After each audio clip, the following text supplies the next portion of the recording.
स्वामी समर्थ. हर हर महादेव. येणाऱ्या महाशिवरात्रीला एक अमृत योग सर्व भक्तांसाठी चालून आलेला आहे. प्रदोष आणि महाशिवरात्री बरोबरच सोमवती अमावस्या देखील यंदा आहे. जी अमावस्या सोमवारी येते त्या अमावस्येला सोमवती अमावस्या असं म्हणतात.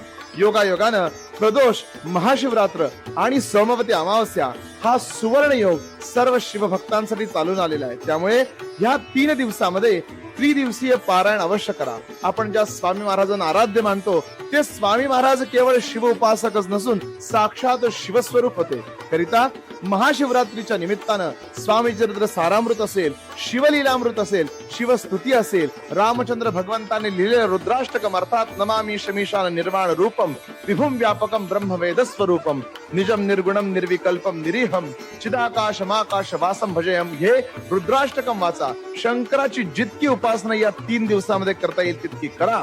ह्याच सोमवती दिवशी गजानन महाराजांनी नर्मदा स्नान केलेलं आहे. सोमवतीच्या शुभ दिवशी स्वरूप लिंगात्मक दिसते असे शंकर महाराज होते. ह्या सोमवतीचं महिमान फार मोठा आहे. सर्व शिवभक्तांनी या दिवशी शिव उपासना करा आणि शिवमय होऊन जा. श्री स्वामी समर्थ. हर हर महादेव.